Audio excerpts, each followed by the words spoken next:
Sẽ ra sao nếu Việt Nam chỉ còn 34 tỉnh thành? Tên quê mới của các bạn sẽ là gì? Và bạn sẽ có những người đồng hương mới nào? Đây là một giả định với những thông tin được cập nhật. Đây không phải là thông tin chính thức, nhưng hy vọng nó sẽ mang tới cho các bạn một góc nhìn thú vị. Việt Nam chúng ta hiện nay có 63 tỉnh thành, cụ thể gồm 57 tỉnh và 6 thành phố trực thuộc Trung ương. Bạn có thể kể được 6 thành phố trực thuộc Trung ương là những thành phố nào không? Hãy để lại ý kiến của bạn dưới phần bình luận. Trước hết hãy làm một giả định về mặt địa lý, Việt Nam sẽ ra sao nếu chỉ còn 34 tỉnh thành. Nếu Việt Nam chỉ còn 34 tỉnh, bản đồ quen thuộc mà các bạn thấy sẽ biến thành một phiên bản hoàn toàn mới, với những tỉnh lớn hơn thay thế cho những tỉnh nhỏ như hiện nay. Tổng diện tích đất liền của nước ta là hơn 330.000 km², chia đều cho 34 tỉnh. Mỗi tỉnh sẽ rộng trung bình là khoảng hơn 9.700 km². Con số này bạn đã cảm thấy khác biệt hay chưa? Bởi vì hiện nay, Việt Nam ngoài Hà Nội, Huế và Thành phố Hồ Chí Minh thì có 31 tỉnh thành có diện tích dưới 5.000 km². Có thể kể đến những tỉnh như ở phía Bắc thì có Vĩnh Phúc, Bắc Ninh, Hải Dương, Hưng Yên, thành phố Hải Phòng, Thái Bình, Hà Nam, Nam Định, Ninh Bình, Thái Nguyên, Bắc Cạn, Bắc Giang, Phú Thọ và Hòa Bình. Tất cả đều dưới 5.000 km². Ở miền Trung và miền Nam thì có những tỉnh như là Quảng Trị, Ninh Thuận, Bình Dương, Bà Rịa Vũng Tàu, Long An, Tiền Giang, Bến Tre, Trà Vinh, Vĩnh Long, Đồng Tháp, An Giang và thậm chí là cả thành phố Cần Thơ. Thành phố Đà Nẵng cũng rộng dưới 5.000 km², rồi còn cả Hậu Giang, Bạc Liêu, Sóc Trăng và Tây Ninh.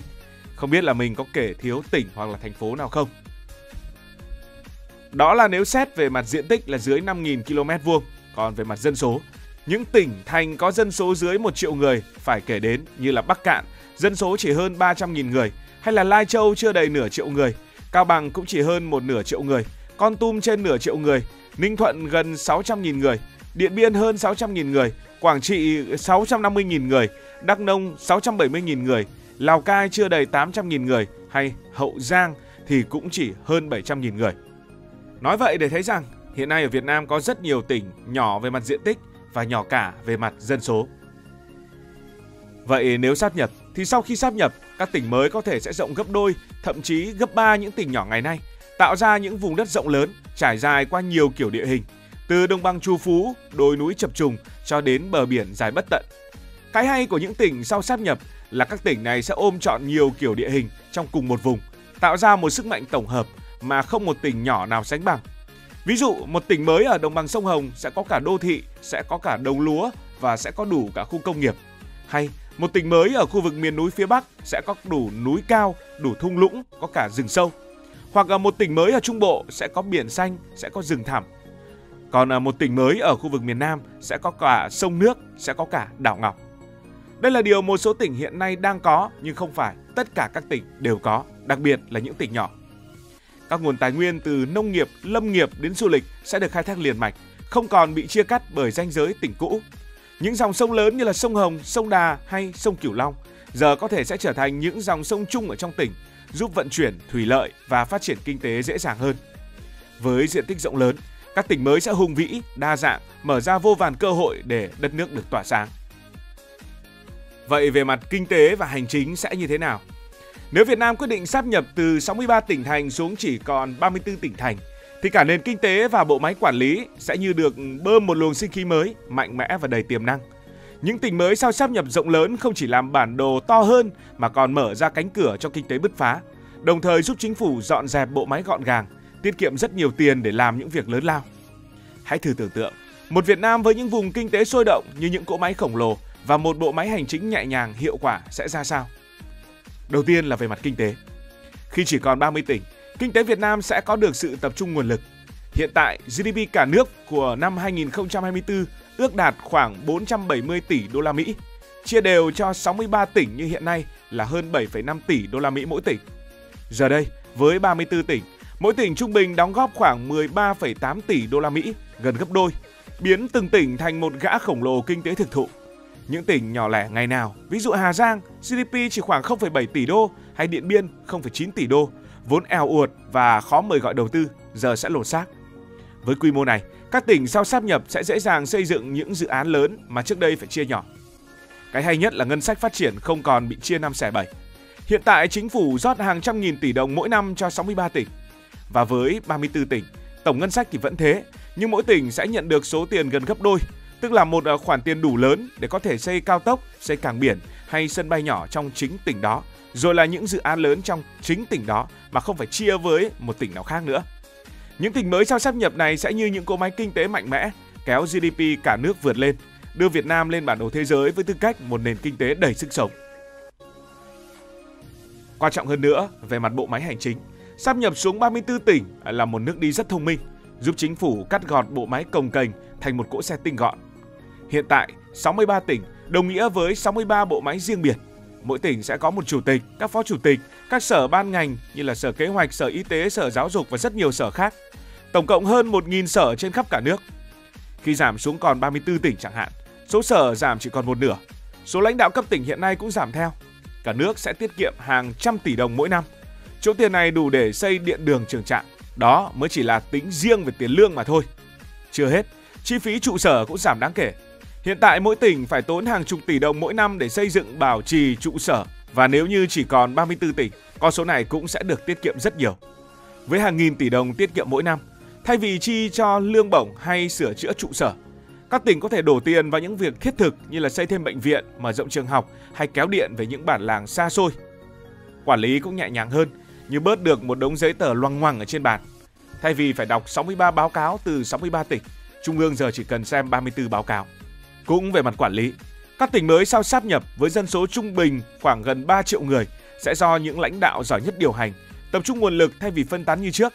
Công nghệ hiện đại như họp trực tuyến, quản lý dữ liệu số cũng giúp những tỉnh lớn vận hành trơn tru, không sợ bị ì ạch dù diện tích và dân số có thể tăng gấp đôi, thậm chí là gấp 3. Và cuối cùng, nếu bạn chưa biết, thì Việt Nam trước đây từng chỉ có hơn 30 tỉnh. Cụ thể là vào thời vua Minh Mạng, nước ta có 31 tỉnh. Tính từ thời vua Minh Mạng đến nay hơn 200 năm, chúng ta đã trải qua 10 lần tách nhập các tỉnh.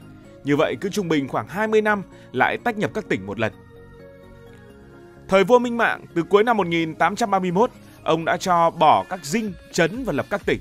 Và năm 1832, cả nước có tổng cộng là 30 tỉnh cộng một phủ Thừa Thiên đặt làm kinh đô, cộng vào là 31. Cụ thể, miền Bắc thời vua Minh Mạng có 13 tỉnh, gồm Cao Bằng, Lạng Sơn, Hưng Hóa, Thái Nguyên, Tuyên Quang, Sơn Tây, Quảng Yên, Bắc Ninh, Hải Dương, Hưng Yên, Hà Nội, Nam Định và Ninh Bình. Miền Trung gồm một phủ Thừa Thiên đặt làm kinh đô và 11 tỉnh, gồm có Thanh Hóa, Nghệ An, Hà Tĩnh, Quảng Bình, Quảng Trị, Quảng Nam, Quảng Ngãi, Bình Định, Phú Yên, Khánh Hòa và Bình Thuận. Miền Nam gồm có 6 tỉnh còn gọi là Nam Kỳ Lục tỉnh, gồm có Gia Định còn gọi là Phiên An, Biên Hòa, An Giang, Vĩnh Long, Định Tường và Hà Tiên. Nhưng tại sao vua Minh Mạng lại đặt 31 tỉnh? Vua Minh Mạng là một người rất tâm huyết với việc sắp xếp lại đất nước sao cho gọn gàng và hiệu quả. Một trong những việc lớn ông làm là chia nước thành 31 tỉnh. Nhưng tại sao lại là con số này?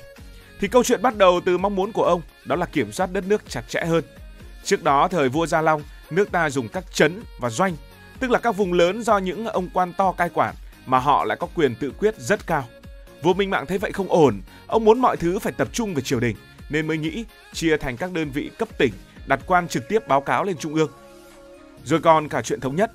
Trước đó, cách tổ chức ở mỗi miền lộn xộn, miền Bắc thì trấn, ở miền Nam thì doanh, ở miền Trung thì phủ.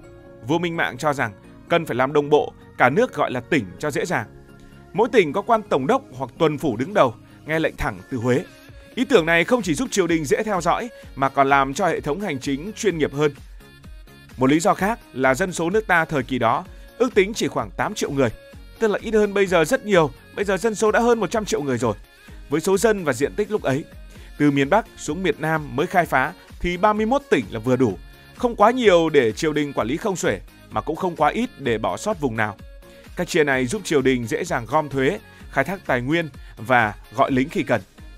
Cuối cùng, vua Minh Mạng muốn giữ đất nước cho yên ổn. Sau khi nhà Nguyễn lên nắm quyền, vẫn còn những vụ lộn xộn ở địa phương.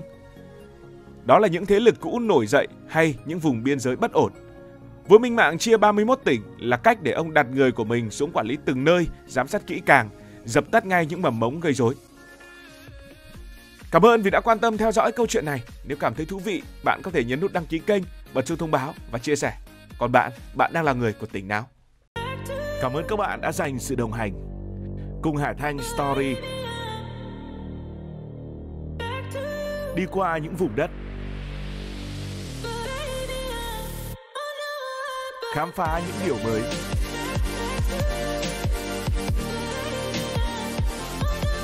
Đừng ngần ngại, hãy để lại những góp ý và xin được hẹn gặp lại.